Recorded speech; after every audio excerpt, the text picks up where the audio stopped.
जय हिंद साथियों, आवेश एकेडमी के न्यू वीडियो लेक्चर में आपका स्वागत है। इस वीडियो लेक्चर में हम यूपी लेखपाल मैथ मॉक टेस्ट नंबर 6 को करेंगे। इस टेस्ट सीरीज में इस जो ये वाला टेस्ट सीरीज है इसमें क्वेश्चन के लेवल थोड़े से अच्छे हैं, तो इसमें इसको आप थोड़ा सा पेशेंस रख के समझने की कोशिश करिएगा और खुद भी प्रैक्टिस करिएगा। थोड़ा प्रैक्टिस करने से ही चीज़ें अच्छे से समझ में आती हैं। एक बार देख लेने से चीज़ें सही से क्लियर नहीं होती हैं। तो ठीक है, बिना समय गंवाए हम सीधा क्वेश्चन पे चलते हैं। तो आज का जो पहला क्वेश्चन है इसमें दिया है कि कितने समय में 8,000 रुपये का 10 प्रति वर्ष चक्रवृद्धि ब्याज की दर पर 9,261 रुपये होगा। ठीक है, तो चक्रवृद्धि ब्याज छमाही लगाया गया है। पहले अभी इसके पहले जितने भी वीडियोज आए हैं, जैसे 5 वीडियो लेक्चर आ चुके हैं जिसमें बस अभी तक बात किया जा रहा था साधारण ब्याज पे। तो इस वीडियो लेक्चर में ये पहला क्वेश्चन ऐसा है जिसमें हम चक्रवृद्धि ब्याज पे बात करेंगे। ठीक है, तो पहले हम फॉर्मूला को देख लेते हैं कि फॉर्मूला क्या होता है इसका। तो मिश्र धन बराबर आपका होता कितना है, A is equal to P, bracket में होता है 1 प्लस आर बाई 100 और यहाँ से होता है ये समय बताता है। ठीक है, अब इस क्वेश्चन में ये बोल रहा है कि जो ब्याज दर लिया गया है वो छमाही है। ठीक है, चक्रवृद्धि ब्याज जो लिया गया है वो कैसा है, वो छमाही है। मतलब कि हमें इसमें थोड़ा सा चीज़ों को बदलना होगा। कहने का मतलब यहाँ पे जो रेट दिया है वो प्रति वर्ष चक्रवृद्धि ब्याज का दर है, लेकिन इसमें लगाया क्या गया है, छमाही। तो अब यहाँ पे रेट आपका आर का मान क्या हो जाएगा, तो यहाँ से एक वर्ष में छमाही कितनी छमाही होती हैं, तो एक वर्ष में आपकी छमाही जो होता है 2 होता है। तो एक वर्ष बराबर छमाही कितना होता है, 2 छमाही, मतलब कि 2 6 मंथ होता है ना। तो यहाँ से 2 छमाही, तो यहाँ से अगर हम आर निकालेंगे छमाही के हिसाब से तो यहाँ पे 10/2। कहने का मतलब आपका आएगा जो रेट आएगा, दर आएगा, वो होगा 5%। ठीक है, बाकी पी ये दिया है, ये मिश्र धन दिया है। ठीक, तो अब फार्मूले पे हम रख के मान निकाल लेंगे। तो यहाँ पे ये रखेंगे तो ये हो जाएगा आपका ए 9,261, पी आपका है 8,000 और यहाँ से ये 1 हो गया और ये आर निकाले हैं हम अभी कितना छमाही के हिसाब से, तो ये होगा 5% बटा ये 100। और इसको हम क्या लिख सकते हैं, यहाँ पे ए एन हमको ये टाइम निकालना है। पहली बात कि अगर ये छमाही पे रखा गया है तो ये जो मान निकल के आएगा वो भी एन का मान छमाही में निकल के आएगा। ठीक है, तो अब इसको हम इधर डिवाइड कर देते हैं 8,000 को, तो ये हो जाएगा 9,261 बटा के यहाँ से हो जाएगा आपका 8,000 इज इक्वल टू 1 प्लस 5 बटा इतना को यहाँ से अगर कैंसिल आउट करें तो ये आपका कट के कितना हो जाएगा, ये नीचे 20 बचेगा, तो ये हो जाएगा 1/20 और यहाँ से अन पावर में है ही। अब इस चीज़ को अगर हम इस चीज़ को हम क्या लिख सकते हैं, 9,261 बटे 8,000 को, तो इसको हम लिखेंगे 21/20, ये हो जाएगा आपका होल क्यूब। ठीक है, 21 का क्यूब लिखा है ये 9,261 और ये नीचे 8,000 जो लिखा है वो 20 का क्यूब है। ठीक है, अब इस चीज़ को हम सॉल्व करके लिखेंगे तो ये क्या हो जाएगा 20 और प्लस 1, ये भी आपका हो जाएगा 21/20 पूरे के पावर n। अब यहाँ से आधार सेम है तो हम घात को कंपेयर करके मान लिख सकते हैं n का, तो यहाँ पे n का मान कितना आ जाएगा आपका, n का मान आपका आ जाएगा 3। ठीक है, लेकिन ये जो है ये 3 जो मान निकल के आया है ये 3 छमाही है। मतलब कि अगर इसको वर्ष में देखा जाए तो वर्ष में कितना होगा, 3 6 महीने, तो 2 छमाही बराबर 1 वर्ष, 1 छमाही वो एक्स्ट्रा तो आधा वर्ष, तो ये कितना हो गया आपका 1.5 वर्ष। तो इसका जो सही आंसर, सही ऑप्शन है, अगर ये छमाही में दिया होता है अगर आंसर तो हमको इसको बदलने की जरूरत नहीं थी, लेकिन एक्चुअल में जो ऑप्शन ही दिया है वो वर्ष में दिया है, तो इसलिए हम इसको बदल के लिखेंगे कि 3 छमाही बराबर 1.5 वर्ष। तो इसका जो सही आंसर है आपका वो है ऑप्शन नंबर 3। ठीक है, पहले क्वेश्चन का ऑप्शन नंबर 3। नेक्स्ट क्वेश्चन को देखते हैं, क्वेश्चन नंबर 2 में क्या कह रहा है। तो क्वेश्चन नंबर 2 में कह रहा है कि 2 संख्याओं का गुणनफल कितना है, 320 है और उनका अनुपात दिया हुआ है कितना, 1 संबंधी 5। तो अगर मान लेते हैं कि हमारी एक संख्या कौन सी है, यक्स है, और दूसरी संख्या कितनी है, 5 यक्स है। ठीक है, अब इन दोनों का गुणनफल कितना दिया है, तो 320 दिया है। तो पहले हम दोनों संख्या निकाल लेते हैं, फिर आगे पढ़ते हैं कि आगे क्वेश्चन में पूछ क्या रहा है। तो यहाँ पे अब इन दोनों का गुणनफल कितना दिया है, इन दोनों का गुणनफल दिया है आपका 320। ठीक है, अब यहाँ से ये हो जाएगा 5x² इज इक्वल टू ये हो जाएगा 320 की। तो यहाँ से x² आपको क्या मिलेगा, तो x² आपको मिलेगा यहाँ से, ये जब इसमें हम डिवाइड कर देंगे तो ये आपको मिलेगा 64। तो x का मान हमको क्या मिल जाएगा, तो x का मान मिलेगा हमको 8। ठीक है, अब हम दोनों संख्या निकाल लेते हैं। तो एक तो निकल के आ गया, एक संख्या कौन सी है 8 है, और दूसरी संख्या 5 गुनी है। तो यहाँ से हम 5 से इसमें गुणा कर देंगे, तो एक तो 8 हो गई और दूसरी आपकी हो गई 40। ठीक है, तो दोनों संख्या पहले हमको मिल गई। अब अगला पढ़ते हैं कि आगे क्या है। तो इन दोनों संख्याओं के वर्गों के बीच का अंतर क्या होगा। कहने का मतलब दोनों संख्याओं के वर्गों के बीच का अंतर पूछ रहा है। तो एक संख्या का वर्ग माइनस दूसरे संख्या का वर्ग। अब यहाँ से इसका स्क्वायर करेंगे तो हमको क्या मिलेगा, हमको मिलेगा 1600, और यहाँ से इसका स्क्वायर करेंगे तो हमको कितना मिलेगा 64। ठीक है, अब यहाँ से इसमें से हम अगर माइनस करते हैं तो हमको क्या मिलने वाला है 1536। तो इसका जो सही आंसर है वो आपका है 1430 1536, सेकंड ऑप्शन। ठीक है, नेक्स्ट क्वेश्चन को देखते हैं। क्वेश्चन नंबर 3 में क्या कह रहा है। क्वेश्चन नंबर 3 में कह रहा है कि 6 के प्रथम 18 गुणजों का औसत क्या होगा।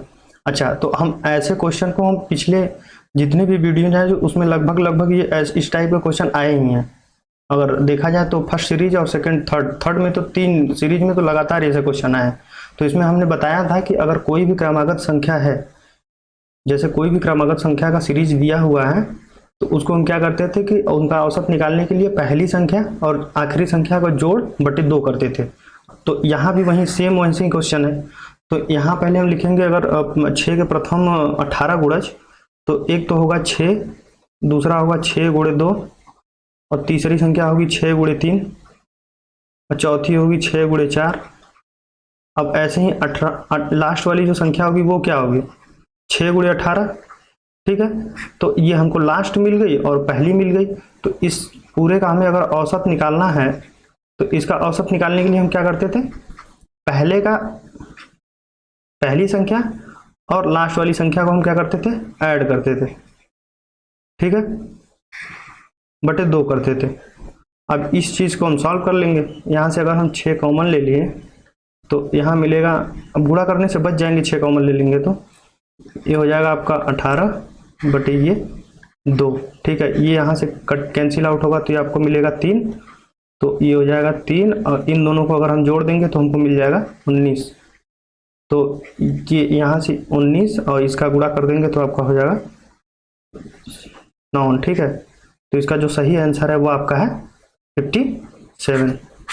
देखिए, इसमें आप ये भी कर सकते हैं, ये तो मान लीजिए ट्रिक है, जैसे कि किसी भी क्रमागत सीरीज का जो अगर कोई नंबर लिखा हुआ है तो उसको निकालने का ये मेथड है, आपका आसानी से तुरंत आंसर निकल जाएगा। अब नहीं तो अगर इस 18 नंबर को लिखें, इसको जोड़ने बैठे, फिर डिवाइड करें, तो आपका एक ही क्वेश्चन में सारा टाइम निकल जाएगा। ठीक है, तो ऐसा नहीं करना है, इस ट्रिक को ध्यान में रखना है और इसी मेथड का यूज करना है एग्जाम में भी। ठीक है, नेक्स्ट क्वेश्चन को देखते हैं। अगले क्वेश्चन में क्या कह रहा है। तो अगले क्वेश्चन में कह रहा है कि एक वस्तु को एक निश्चित मूल्य पर बेचा जाता है। ठीक है, मान लेते हैं किसी मूल्य पर बेचा जाता होगा। अभी आगे पढ़ते हैं।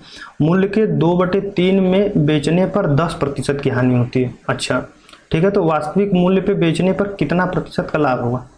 ठीक है, कितना लाभ होगा यहाँ पे लिखा है, लेकिन कितना प्रतिशत का लाभ होगा। ठीक है, तो एक तो बेसिक मेथड से करना है जिसमें हम यक्स मान के करते हैं, लेकिन हमें उस मेथड से नहीं जाना है, वो मेथड बहुत लेंदी और लंबा हो जाएगा, तो उसको हमें उससे नहीं करना है। हम मान के चलते हैं अंक में। ठीक है, चीज़ों को मान लेते हैं कि पहले मान लेते हैं कि हमारे पास जो मार्क प्राइस है वो कितनी है 300। ठीक है, अब ये मार्क प्राइस का 2/3 यहाँ क्वेश्चन दिया है। अब ये हम 300 ही क्यों माने हैं, तो ये हमको इससे मिलता है, ये जो लास्ट नीचे वाली नंबर हम इसी के हिसाब से हम इस चीज़ को मानते हैं। यहाँ पे 3 भी मान सकते थे, लेकिन हमें थोड़ा सा कट पिट करने में आसानी होगा, इसलिए हम 00 बढ़ा दिए। ठीक है, तो आप 3 भी लेके चल सकते हैं, 600 भी लेके चलते हैं, बस इसका मल्टीपल होना चाहिए, इसमें डिविजिबल हो जाना चाहिए 3 से। ठीक है, अब यहाँ पे मार्क प्राइस हमने मान लिया 300, ठीक। अब हमको सेलिंग प्राइस का पता कितना चलेगा कि कितना सेलिंग प्राइस कितना होगा, तो इसके 2/3 पे हमने इसको बेचा था वस्तु को, तो सेलिंग प्राइस का कितना हो जाएगा आपका, तो वो आपका हो जाएगा 200, ठीक है। और लॉस प्रतिशत आपका दिया है कितना, 10% है, ठीक है, 10% है। अच्छा, तो हमें कास्ट प्राइस कैसे मिलेगा, तो यहाँ से अगर हमें कास्ट प्राइस निकालना हो, इसको अगर हम 10% को फ्रैक्शन में लिखें, तो ये अगर कास्ट प्राइस है तो हमारा सेलिंग प्राइस यहाँ पे कितना हो जाएगा, एक लॉस पे बेच रहे हैं तो कहने का मतलब वो 9 में बेचा होगा, लेकिन सेलिंग प्राइस है कितना 200, तो ये 9 कितने को दर्शा रहा है, 200 को। तो यहाँ से 10 का मान निकालेंगे तो 10 कितना होगा, यहाँ से 9 यूनिट का मान 200, तो 1 यूनिट का मान कितना हो जाएगा 200/9। तो यहाँ से 10 का मान निकाल लेंगे, तो 10 का मान निकालेंगे तो हमको मिलेगा कितना 2000/9। तो हमको कास्ट प्राइस मिल गया कितना, ये हमारा कास्ट प्राइस हो गया। अब इस चीज को हम लिख लेते हैं यहाँ पे, कास्ट प्राइस 2000/9, ठीक है। लेकिन हम पहले बेचे कितना पे थे, 200 पे, 2/3 पे हमको, मतलब मार्क प्राइस जितना था उससे हम 2/3 पे बेचे थे, तो हमको 10% का हानि हुआ था, लेकिन हमको बेचना है मार्क्स प्राइस पे ही। तो कहने का मतलब अब सेलिंग प्राइस कितनी होगी 300, और कास्ट प्राइस हमको मिल गई कितनी 2000/9, ठीक है। तो अब हमको लाभ प्रतिशत निकालना होगा, तो हम पहले लाभ निकाल लेते हैं कि लाभ कितना होगा। तो लाभ निकालने के लिए जो हम बेचे होंगे ज़्यादा पे तभी तो लाभ होगा, कम पे खरीदो अधिक पे बेचो तभी तो लाभ होगा। तो ये आपका हो गया 2000/9। अब इस चीज़ को सॉल्व कर लेते हैं, इसको सॉल्व करेंगे तो यहाँ से हो जाएगा, ये आपका हो जाएगा 2700 माइनस 2000, ठीक है, /9। अब यहाँ से लाभ निकल के आपका आ गया 700 सॉरी ये 2000 होगा, 700/9। तो ये आपका आ गया लाभ, ठीक। अब हमको चाहिए लाभ प्रतिशत, ठीक है। तो हम लाभ प्रतिशत निकालते हैं, तो यहाँ से लिख लेते हैं कि लाभ प्रतिशत। तो लाभ प्रतिशत बराबर होता है क्या फार्मूला, तो यहाँ से होता है लाभ बटा की जो सीपी होता है वो गुणे 100, ठीक है।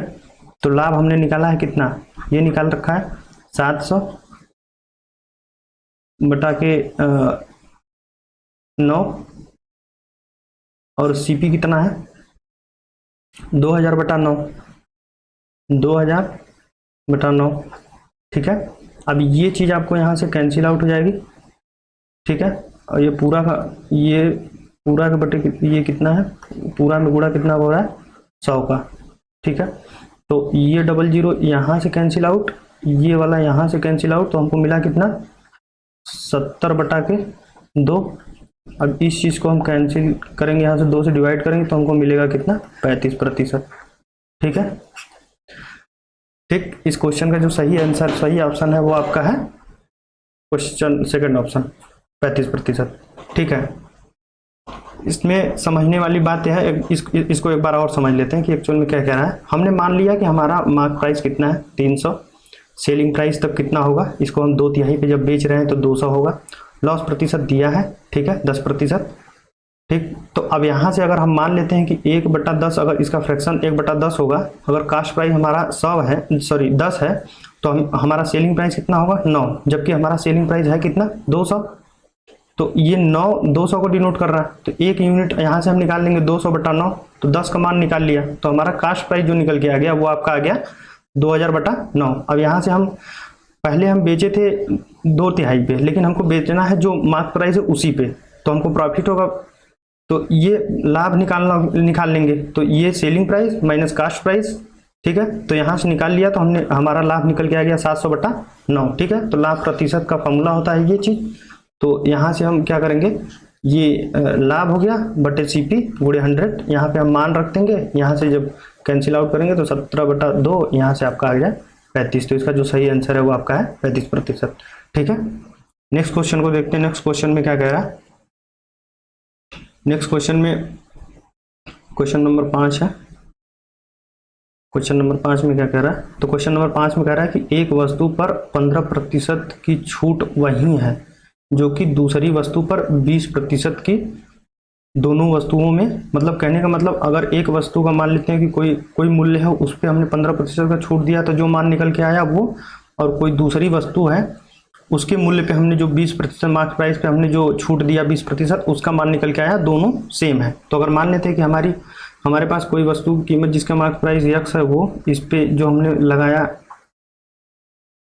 15% का छूट, ये बराबर है कोई दूसरी वस्तु है जिस पे हमने लगाया था 20%, ये दोनों सेम है। ठीक है, तो ये प्रतिशत, यहाँ से प्रतिशत कैंसिल आउट हो जाएगा, नीचे बट्टे करेंगे 100, नीचे यहाँ से 100, तो कैंसिल आउट हो जाएगा। तो ये हम इसको अभी से हटा देते हैं, तो ये हो जाएगा x बटा इधर y लाएंगे, अब इसको लाएंगे यहाँ पे 20 बटा ये 15। ठीक है, तो यहाँ से ये कैंसिल आउट होगा, तो कैंसिल आउट होकर यहाँ पे ये 5 से कटेगा तो ये हो जाएगा 4, ये हो जाएगा आपका 3।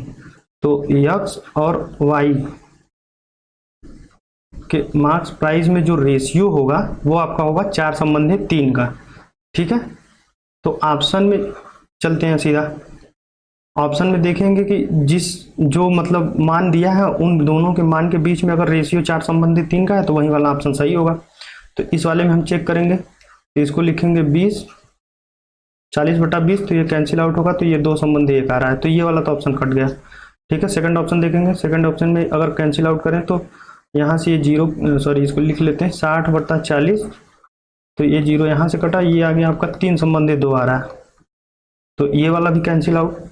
ठीक है, अब इसको चेक कर लेते हैं, तो 80/60 ये कैंसिल आउट कर देंगे यहाँ से, तो यहाँ से ये आपका आ जाएगा, 2 से काटेंगे तो 4 और यहाँ नीचे 3, तो देखिए ये मैच कर गया। ठीक है, तो इसका जो सही आंसर है वो आपका है थर्ड ऑप्शन। लास्ट वाले को भी चेक कर लेते हैं, लास्ट वाले में चेक करेंगे तो क्या हो जाएगा, ये कट जाएगा, 2 से काटेंगे तो 5 और 4 का रेशियो आ रहा है, तो लास्ट वाला तो सही नहीं है, ये जो सही आंसर है वो आपका थर्ड ऑप्शन। ठीक है, पहले हमें करना क्या है, दोनों का जो छूट मिला है वो छूट बराबर है, छूट हमने बराबर किया, फिर उनका रेशियो निकाल लिया, तो रेशियो निकाला तो हमारा कितना आ गया, 4/3 आ गया। तो कहने का मतलब उनका जो मार्क प्राइस होगा उनके बीच का रेशियो क्या है, 4/3 है, तो ये थर्ड ऑप्शन में आ रहा है 4/3। ठीक है, तो क्वेश्चन नंबर 5 का थर्ड ऑप्शन 80 रुपये और 60 रुपये। अगला क्वेश्चन देखते हैं। अगले क्वेश्चन में क्या कह रहा है कि एक वृत्त की त्रिज्या और परिधि में 37 सेंटीमीटर का अंतर है। ठीक है, तो पहली बात कि वृत्त की परिधि का होता कितना है, वृत्त का परिधि होता है 2πr, और मान लेते हैं कि वो वृत्त का रेडियस कितना था, r था, तो इनके बीच का अंतर कितना है आपका 37। अब यहाँ से इसको हम सॉल्व कर लेते हैं, यहाँ से r हो जाएगा आपका कॉमन, तो r कॉमन ले लेंगे तो यहाँ से मिलेगा क्या, 2π - 1 = 37। ठीक है, अब इसको सॉल्व कर लेते हैं, पाई का मान होता है 22/7, तो इसको हम रखेंगे 22/7, तो 2 × 22/7 - 1 = आपका हो जाएगा 37 के। ठीक है, अब यहाँ से इसको सॉल्व कर लेंगे तो हमको मिलेगा कितना, 22 में 2 का गुणा कर देंगे तो 44, और ये 7 यहाँ से हो जाएगा माइनस, तो ये /7। ठीक है, तो ये आपका हो जाएगा ये 37, यहाँ से इसको हम जब माइनस करेंगे तो कितना मिलेगा हमको, ये मिलेगा आपका 37 के और /7, ये 37 यहाँ से हो जाएगा कैंसिल, तो r/7 का मान हो गया 1, तो यहाँ से r हमको कितना मिल जाएगा, तो r हमको मिल जाएगा 7 सेंटीमीटर। ठीक है, अब हमको पूछ रहा है कि क्वेश्चन में अब आगे क्या पूछ रहा है, तो आगे पूछ रहा है वृत्त की परिधि क्या होगी। ठीक है, तो वृत्त की परिधि क्या होगी, तो यहाँ से हम परिधि का फॉर्मूला हमको पता है, 2πr होता है, तो यहाँ से 2, यहाँ से पाई का मान 22/7 गुणे r का मान आपका हो गया 7, तो ये हो जाएगा यहाँ से कैंसिल, यहाँ से ये आपका मान हो जाएगा 22 का गुणा इसमें कर देंगे तो आपका हो जाएगा 44। ठीक है, 44 सेमी, ऑप्शन नंबर सेकंड। ठीक, नेक्स्ट क्वेश्चन को देखते हैं, अगले क्वेश्चन में क्या कह रहा है, क्वेश्चन नंबर 7 को देखते हैं। क्वेश्चन नंबर 7 में कह रहा है कि यदि किसी त्रिभुज का आधार 4 सेंटीमीटर, ऊंचाई दिया है 8 सेंटीमीटर, तो त्रिभुज का क्षेत्रफल ज्ञात करें। ठीक है, मान लेते हैं कि हमारे पास कोई त्रिभुज है, ये हमारा त्रिभुज है। ठीक है, ABC, जिसके आधार का जो लंबाई है, मतलब AB की लंबाई है वो है कितना, 4 सेंटीमीटर, और यहाँ से ये जो ऊंचाई है, मान लेते हैं कि ये वाला जो बिंदु है, ये वाला, ये आपका कितना है, डी है। तो ये कितना दिया है, ये आपका दिया है 8, ठीक है, 8 सेंटीमीटर। तो अब पूछ क्या रहा है कि क्षेत्रफल क्या होगा। तो क्षेत्रफल का फॉर्मूला क्या होता है, जब आधार दिया हो और ऊंचाई दिया हो, तब एरिया हम अगर निकालें किसी ट्रायंगल का, तो वो होता है 1/2 इंटू आधार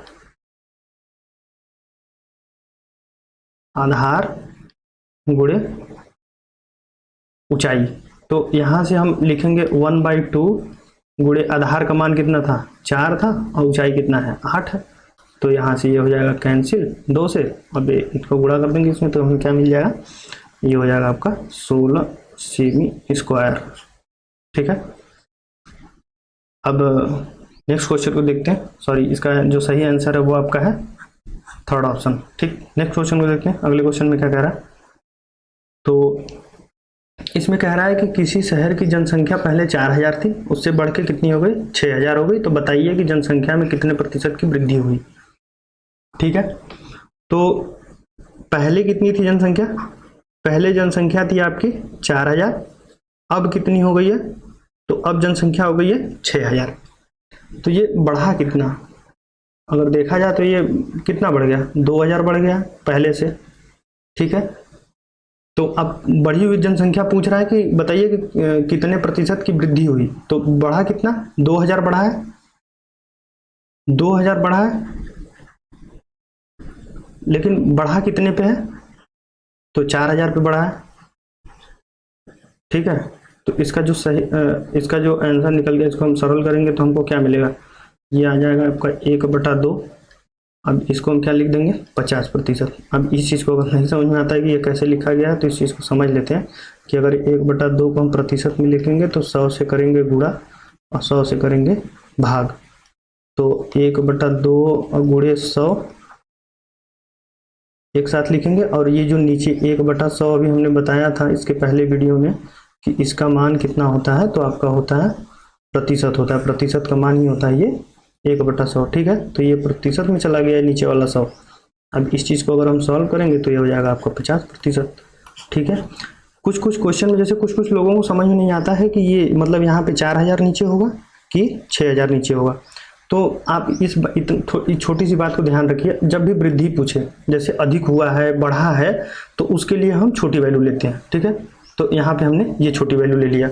अगर यहीं पे पूछता कि कितना प्रतिशत कम हुआ, जैसे 6000 से 4000 हो जाता, जैसे अभी बोल देता क्वेश्चन में कि 6000 था, अब कितना हो गया 4000, तो कितने प्रतिशत की गिरावट हुई, तो 2000 तो ही गिरावट तो 2000 की हुई, लेकिन हुई कितने पे थी। अगर कम पूछता तो अधिक का डिवाइड करते, ठीक है। अधिक पूछा इसलिए हमने कम का डिवाइड किया है, ठीक। तो इस क्वेश्चन का जो सही आंसर है वो आपका है 50%, ठीक है। नेक्स्ट क्वेश्चन को देखते हैं। अगला क्वेश्चन क्या कह रहा है, अगले क्वेश्चन में कह रहा है कि किसी वृत्त को बनाने के लिए खींची गई रेखा को क्या कहते हैं, ठीक है। परिधि बोलते हैं, व्यास बोलते हैं, त्रिज्या बोलते हैं, विकर्ण बोलते हैं, ठीक है। तो पहले हम समझ लेते हैं कि क्या क्या चीजें होती हैं।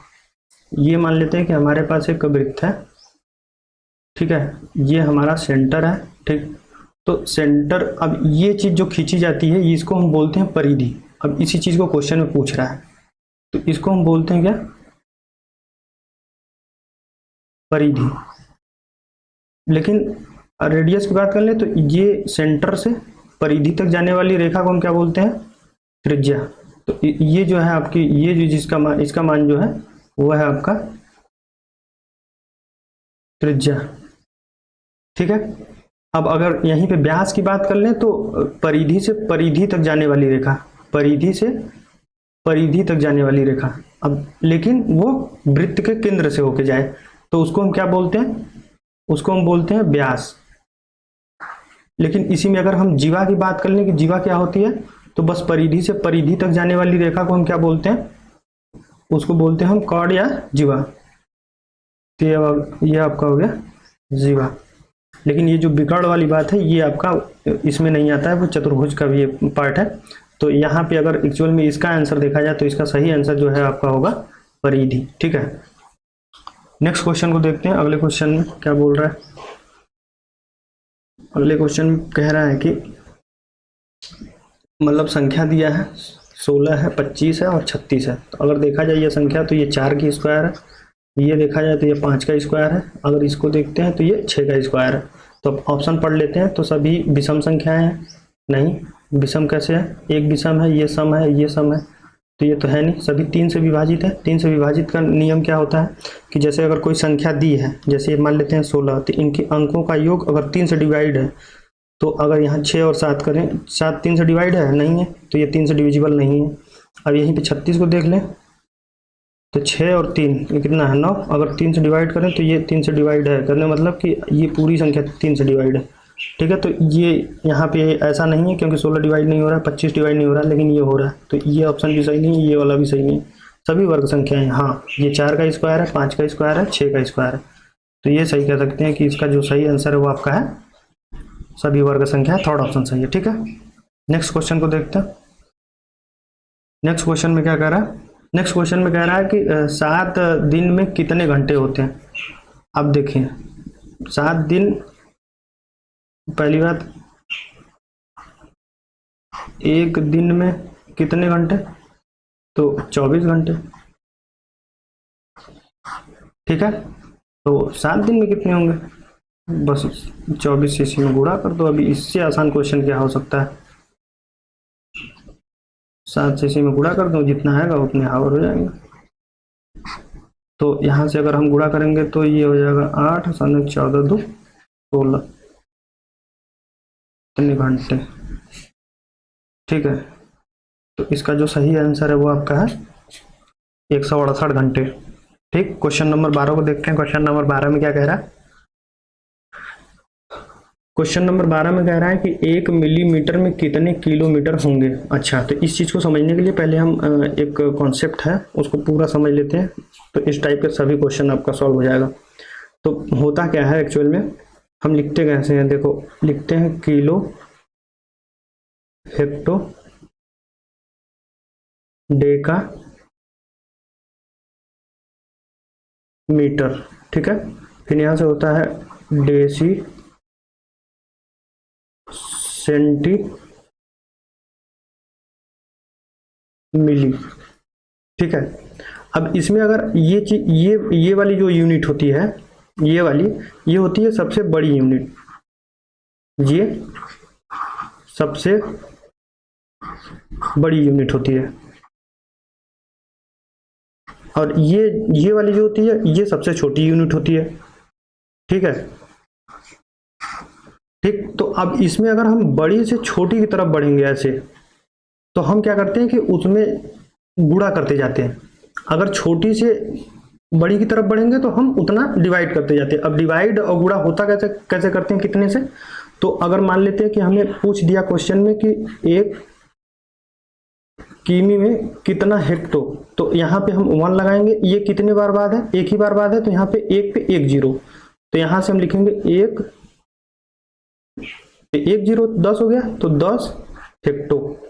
ठीक, अब इसी तरीके से पूछ लेता 1 डेका में कितना डेसी, तो यहाँ 1 लिखते, 0 कितनी बार? 2 बार, बड़े से छोटे की तरफ जा रहा है, तो यहीं पे लिख देते 1 डेका,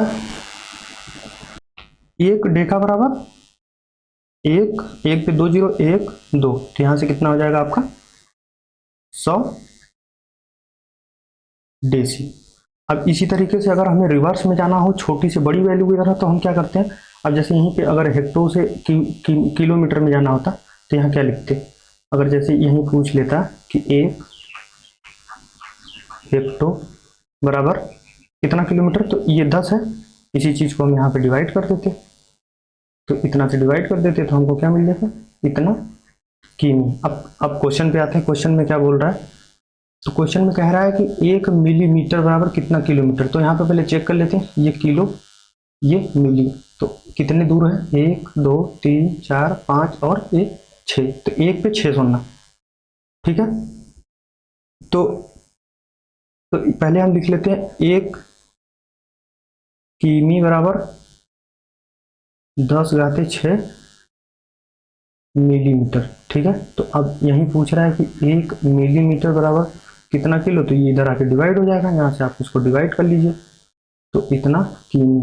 ठीक, अब इसको बराबर में ऐसे दशमलव में लिखना है तो कितने पे लिखा है, 1 2 3 4 5 और 6। तो इसका जो सही आंसर है वो आपका ये लास्ट ऑप्शन। ठीक है, उम्मीद करता हूँ कि चीज़ें समझ में आई होगी। ये वीडियो पॉज करके इसको खुद से एक दो प्रैक्टिस करिएगा तो चीज़ें समझ में आएंगी। ठीक है, नेक्स्ट क्वेश्चन को देखते हैं। अगले क्वेश्चन में क्या कह रहा है,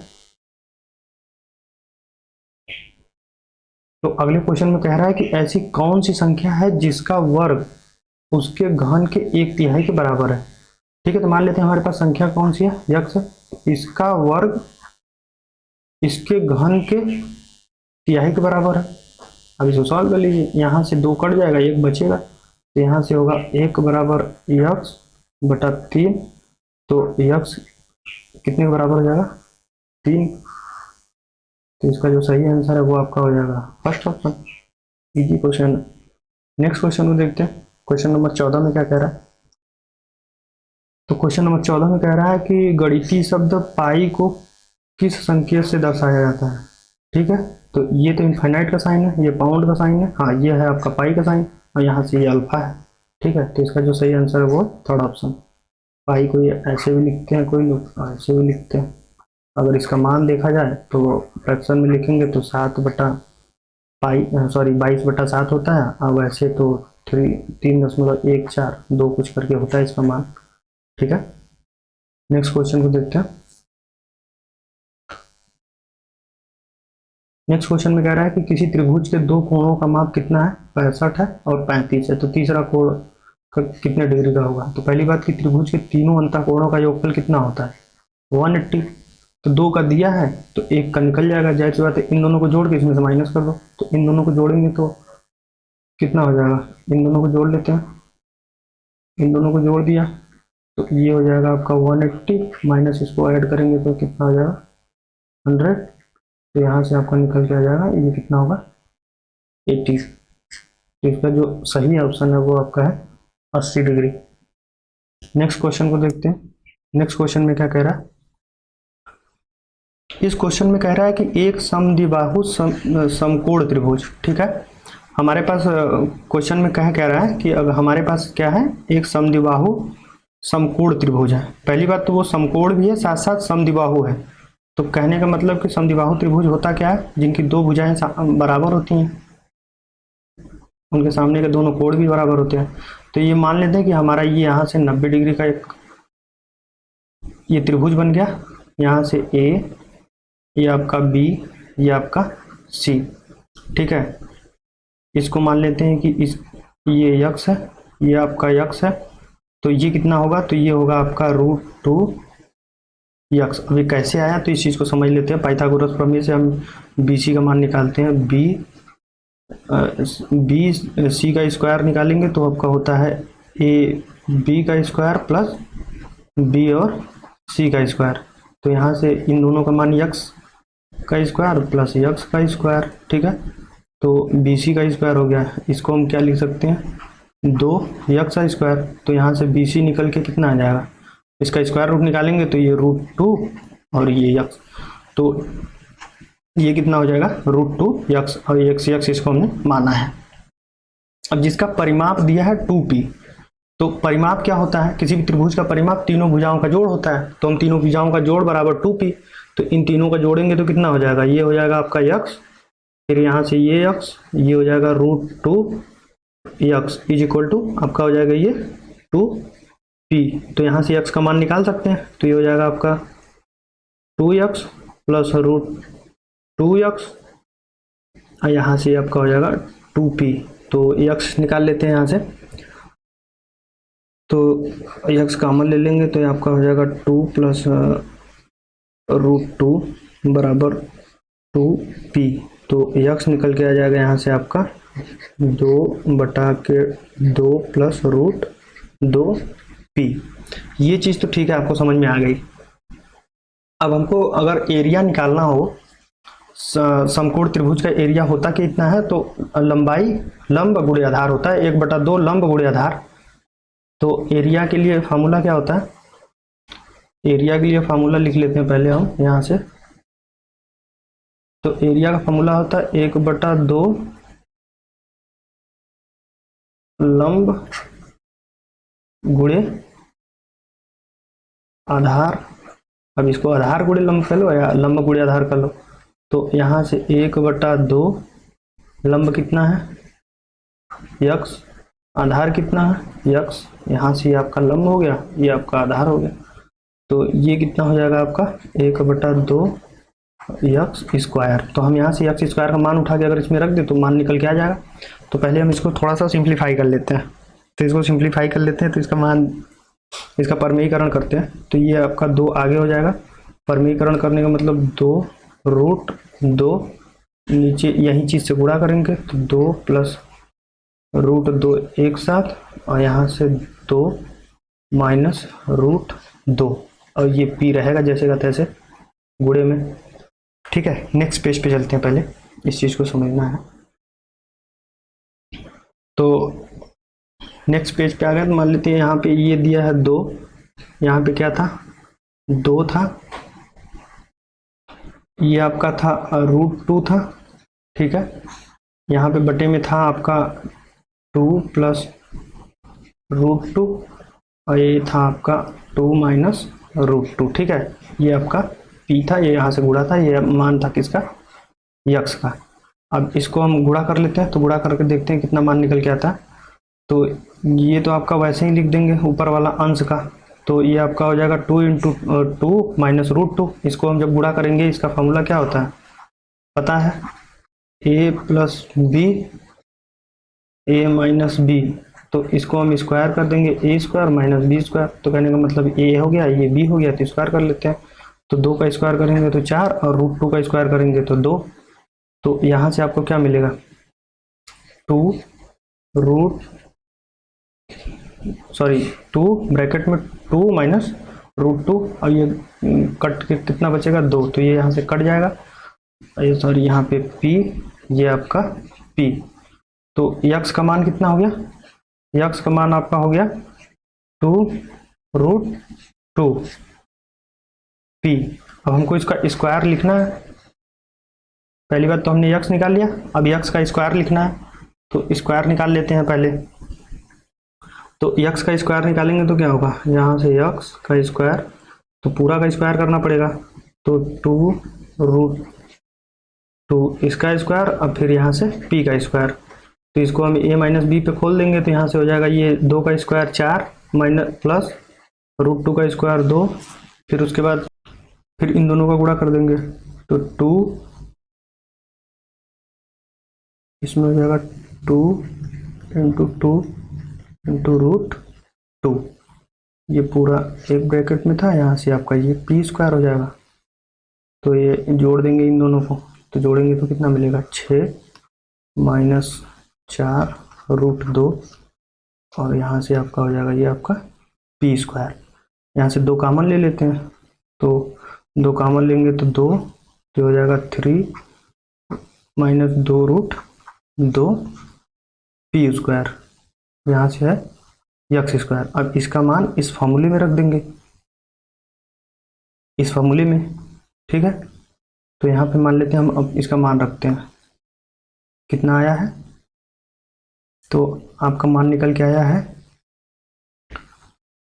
1/2, 2 यहाँ से 3 - 2√2 p²।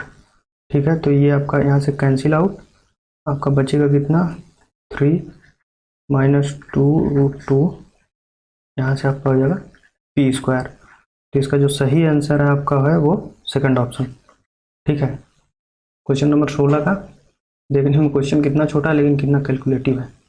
ठीक है, तो क्वेश्चन नंबर 16 का सेकंड ऑप्शन। ठीक, नेक्स्ट क्वेश्चन को देखते हैं। नेक्स्ट क्वेश्चन में क्या कह रहा है, नेक्स्ट क्वेश्चन में कह रहा है 2 वृत्तों के क्षेत्रफल का अनुपात कितना दिया है 4/7, तो उनकी त्रिज्याओं का अनुपात क्या होगा। मान लेते हैं कि हमारे पास एक वृत्त जिसका क्षेत्रफल a1 और दूसरा वृत्त जिसका क्षेत्रफल a2।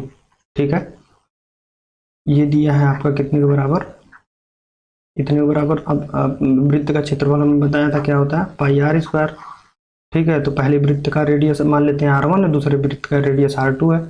तो यहाँ से लिखेंगे हम क्या πr1 का स्क्वायर बटे यहाँ से πr2 का स्क्वायर, ये कितने के बराबर हो जाएगा, 4/7 के। तो ये पाई पाई दोनों में है तो कैंसिल आउट कर देंगे। अब यहाँ से मिलेगा हमको R1/R2 पूरे का स्क्वायर कितना हो जाएगा, ये 4/7। तो यहाँ से R1/R2 यहाँ से मिल जाएगा आपका 2/√7। इसका स्क्वायर रूट निकल जाएगा यहाँ से जाएगा तो, ठीक है। प्लस माइनस लिखते हैं लेकिन यहाँ पे प्लस लिया जाएगा क्योंकि रेडियस दूरी जो है पॉजिटिव होती है, ठीक है। तो निगेटिव वाला चीज़ इसको हम यहाँ पे छोड़ देंगे। तो इसका जो सही आंसर है वो आपका है 2/√7, ठीक है, फर्स्ट ऑप्शन। क्वेश्चन नंबर 18 को देखते हैं। क्वेश्चन नंबर 18 में क्या कह रहा है। क्वेश्चन नंबर 18 में कह रहा है कि एक चतुर्भुज का परिमाप 20 सेंटीमीटर है, इसके विकर्ण की लंबाई 8 सेंटीमीटर है, तो चतुर्भुज के क्षेत्रफल ज्ञात कीजिए, ठीक है। तो चतुर्भुज का क्षेत्रफल हमें एक विकर्ण दिया है, अगर दूसरा विकर्ण पता होता तो हम क्या करते हैं, क्षेत्रफल निकालने के लिए ये बराबर लिखते हैं कि 1/2, एक विकर्ण मान लेते हैं D1 है और गुणे दूसरा विकर्ण कौन सा है तो D2 है। तो ये फार्मूला है। एक तो मान लो हमको पता है या कोई एक, अगर कोई एक दूसरा पता चल जाए तो हम इसी फार्मूले पर रख के मान निकाल लेंगे। तो यहाँ परिमाप दिया है तो इसी के आधार पे हम दूसरे विकर्ण को निकालेंगे। चलिए देखते हैं कैसे निकालेंगे। मान लेते हैं कि हमारा कोई चतुर्भुज है, ठीक है, ये हमारा चतुर्भुज है और ये आपका एक डायगोनल है, ये आपका दूसरा डायगोनल है। ये पूरा परिमाप दिया है कितना, 20 सेंटीमीटर। तो चतुर्भुज का परिमाप क्या होता है, चारों भुजाओं का जोड़। तो मान लेते हैं कि चारों भुजाओं का जोड़ कितना है, 4a। ये समचतुर्भुज है यहाँ पे, ठीक है। 4a = 20। तो एक भुजा मतलब भुजा निकल के कितना आ गई, 5 सेंटीमीटर, ठीक है। तो यहाँ से भुजा कितना आ गई, 5 सेंटीमीटर। अब हमको ये चीज हमको पता है कि समचतुर्भुज में क्या होता है कि ये चीज परपेंडिकुलर होती है, मतलब डायगोनल एक दूसरे को समकोण पे काटते हैं। तो ये आपका 90 हो गया, ये 5 है, ठीक है। इसको हम थोड़ा सा साफ बनाते हैं। यहाँ हमारा भुजा निकल के आया 5 सेंटीमीटर और ये जो लाइन है ये और ये यहाँ से बना रहे हैं कितना, 90, ठीक है। ये पूरा लेंथ इसका दिया है 8 सेंटीमीटर। तो ये आधे पे काटेगा, ये कितना होगा, 4, और ये कितना हो गया।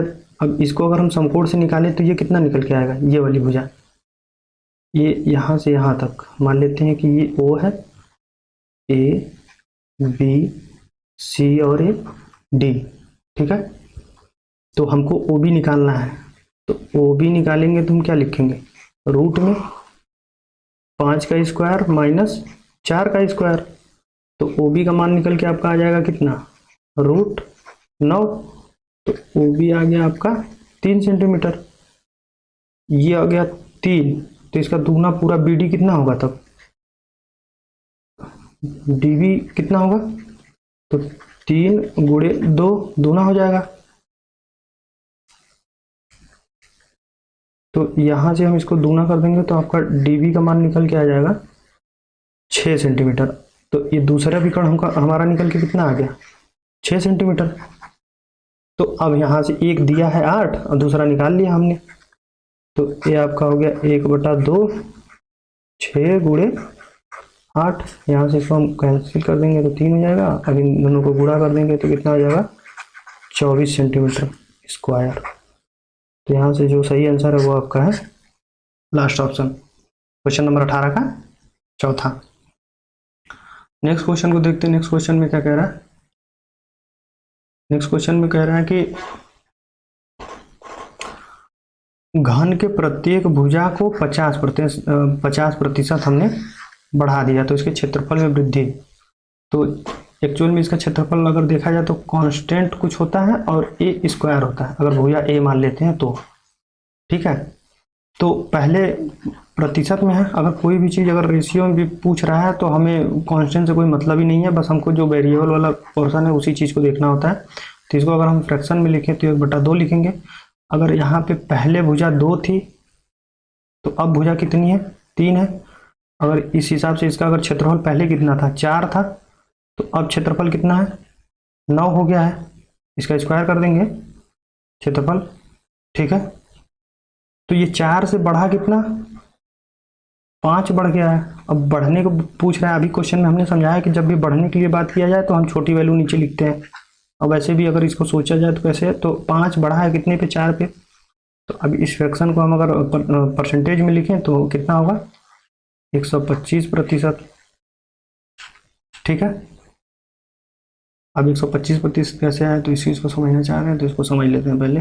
ये हो गया 5/4 गुणे 100, यहाँ से आपका 100, यहाँ से 4 से जाएगा तो यह आ जाएगा आपका 25 चौका 100, 25 में इसका गुणा कर देंगे तो आपका हो जाएगा 125, और ये बटे 100 का मतलब प्रतिशत। तो इसका जो सही आंसर है वो आपका है 125%। नेक्स्ट क्वेश्चन को देखते हैं। क्वेश्चन नंबर 20 में क्या कह रहा है। तो क्वेश्चन नंबर 20 में कह रहा है कि एक कक्षा में 10 छात्र जिनकी आयु कितनी है, 15 वर्ष, और 15 छात्र जिनकी आयु है कितनी, 16 वर्ष, और 5 छात्र हैं जिनकी आयु कितनी है, 14 वर्ष। तो तदनुसार उनकी छात्रों की औसत आयु क्या होगी। तो चलिए ठीक है, पूरा पहले आयु का योग निकाल लेते हैं। तो 10 छात्र जिनका आयु कितना है, 15 वर्ष, प्लस 15 छात्र जिनका आयु कितना है, 16 वर्ष, प्लस 5 छात्र जिनकी आयु कितनी है, 14 वर्ष। अब टोटल नीचे छात्र कितने हो गए, 10, ये 15 और ये 5, तो 20, और ये हो गया आपका 30, ठीक है। तो इसमें हम गुणा करेंगे तो कितना हो जाएगा, 150, ये 15 छक्का 90, और ये 15 और 9 24, 240, और ये हो जाएगा यहाँ से 70। तो ये हो गया आपका 3, सॉरी 0, तो ये 0 सबको काट देगा, यहाँ से कैंसिल आउट हो जाएगा, ठीक है। अब इस सबको जोड़ लेते हैं। तो जोड़ेंगे तो कितना आएगा, अब इनको हम ऐड करेंगे तो हमको कितना मिल जाएगा, 15 और 7 को जोड़ेंगे तो कितना आ जाएगा, 21, 1 22, और यहाँ से 24, तो ये आपका हो जाएगा 46/3। अब इसको हम मिश्र भिन्न में बना लेते हैं। तो 15 3 45, 15 सही 1/3 वर्ष, ठीक है। तो जो इसका सही ऑप्शन है वो आपका है फर्स्ट ऑप्शन सही है, ठीक। नेक्स्ट क्वेश्चन को देखते हैं। अगले क्वेश्चन में क्या कह रहा है। अगले क्वेश्चन में कह रहा है कि a³ = 117 + b³ दिया है, और a बराबर दिया है 3 + b = a + b का मान हमको निकालना है, ठीक है। तो इस चीज को हम क्या लिख सकते हैं, a³ इधर अगर हम इसको b को इधर लिखे हैं b³ को, तो ये हो जाएगा -b³ = 117। अब इसको हम खोल लेते हैं a³ - b³ को। तो a³ यहाँ से हो जाएगा a² + b² + ab = 117। यहाँ से तीन इसका मान दिया हुआ है। अगर यहाँ से इसको हम लिखें तो ये कितना हो जाएगा, a - b = कितना है, ये 3। तो यहाँ हम इसको 3 इसका मान रख दे तो ये आपका हो जाएगा a² + b² + ab = 117। अब यहाँ से इसको हम अगर डिवाइड कर दें तो कितना मिलेगा, a² + b² + ab। यहाँ से डिवाइड करेंगे तो हमको क्या मिलेगा, 3 और ये 9, ठीक है। तो मान लेते हैं कि हमारा पहला इक्वेशन बन गया। अब यहाँ से हमको अगर इनका मान निकल जाता, पहले अगर हमें इसका मान निकालना है, ठीक है। इसका मान निकालने के लिए हम क्या करेंगे, a + b है, हम इसको स्क्वायर लिखेंगे तो हमको क्या मिल जाएगा, a² + b² + 2ab, ठीक है। अब यहीं पे अगर हम इसमें +ab अब -ab कर दें, यहाँ पे हम अगर +ab -ab कर दें तो कोई परिवर्तन नहीं होगा, तो ये दोनों मिलके कितना हो जाएगा, 2ab। तो यही चीज़ है यहाँ पे ये, ठीक है। तो इसको हम क्या लिख सकते हैं, a + b का स्क्वायर -ab = 39। अब इस इक्वेशन को हम बना लेते हैं दूसरा, ठीक है। अब इस चीज़ को हम अगर इसका स्क्वायर कर लें, कोई ये वाला a - b = 3 जो दिया है, तो इसका स्क्वायर करेंगे a - b = 3। इसका स्क्वायर करेंगे तो हमारा a² + b² - 2ab is equal to, sorry ये 9 हो जाएगा यहाँ पे, ठीक है। तो अब यहाँ से हम इसका मान रख लेते हैं, अगर ए बी का मान निकालना है हमको, तो ए स्क्वायर प्लस बी स्क्वायर, इसको हम क्या लिख सकते हैं, 9 प्लस 2ab। अब इसका मान हम रख लेते हैं इक्वेशन 1 में, तो इसको रखेंगे तो a प्लस बी का स्क्वायर में यहाँ पे, तो यहाँ पे हो जाएगा आपका 9 प्लस 2ab अब plus ab is equal to हो जाएगा ये 39। तो यहाँ से इन दोनों को जोड़ देंगे और यहाँ से ये वाला चीज़ इधर चला जाएगा, तो ये आपका हो जाएगा 3ab इज इक्वल टू 30। तो ab का मान निकल के कितना आ गया, 10, ठीक है। अब 10 का मान अगर हम देखें तो 10 का मान हम यहाँ पर रख देंगे इक्वेशन 2 में, यहाँ पे अगर रख दें, नेक्स्ट पेज पे चलते हैं, तो इक्वेशन 2 में रखेंगे, यहाँ पे आया कितना था, a प्लस बी का स्क्वायर माइनस ए बी था और इज इक्वल टू था 39। इसका मान निकाले थे हम तो कितना आया था, 10 आया था। तो a प्लस बी का स्क्वायर और माइनस 10 इक्वल टू 39। तो यहाँ से a प्लस बी का स्क्वायर, अब इस चीज़ को इधर ले जाके ऐड करेंगे तो कितना हो जाएगा आपका 49। तो a प्लस बी का हमको मान निकालना था, तो इसको हम स्क्वायर रूट कर देंगे, तो स्क्वायर रूट कर देंगे तो ये आपका हो जाएगा प्लस माइनस 7।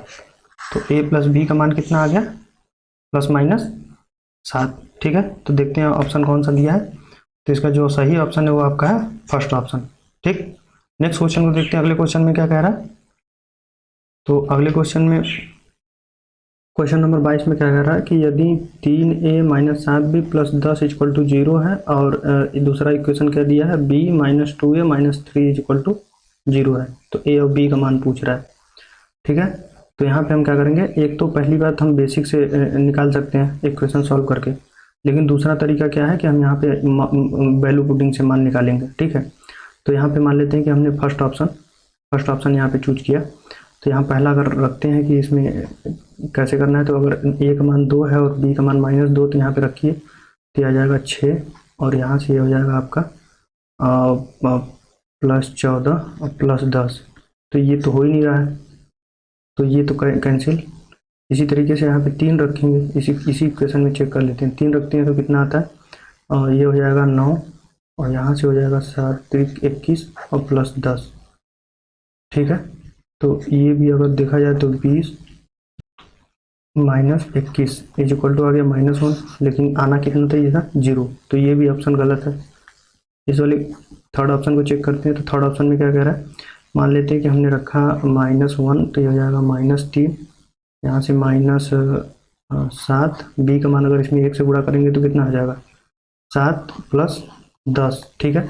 तो ये तो फर्स्ट ऑप्शन सही हो रहा है, -10 प्लस 10, तो ये हो जाएगा सही, लेकिन 0 आ रहा है, 0 बराबर, ये इक्वेशन सेटिस्फाई कर रहा है। अब इसको भी करना चाहिए यहीं, तो यहाँ से हम लिखेंगे यहाँ पे -1, फिर यहाँ से क्या हो जाएगा -8 -3, जो कि ये माइनस में समथिंग आएगा 11 1 12, तो ये इस वाले इक्वेशन को सेटिस्फाई नहीं कर रहा है। तो कहने का मतलब करना तो दोनों को चाहिए ना, तो ये चीज़ ये भी कैंसिल आउट हो जाएगी। तो बचा ऑप्शन हमारे पास क्या, इसको तो हमने चेक किया ही था -1 इसमें, तो ये तो सेटिस्फाई कर रहा है। इसको चेक कर लेते हैं +1 रख के, तो +1 -2 +3, सॉरी यहाँ पे लिखेंगे +1, ए का मान दिया -1, तो +2 -3, तो ये आपका हो जाएगा 0, ठीक है। तो इसका जो सही आंसर है वो आपका है लास्ट ऑप्शन।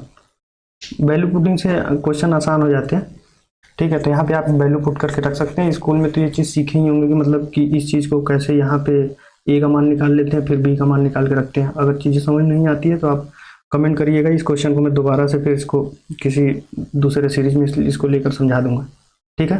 नेक्स्ट क्वेश्चन को देखते हैं। नेक्स्ट क्वेश्चन में क्या कह रहा है,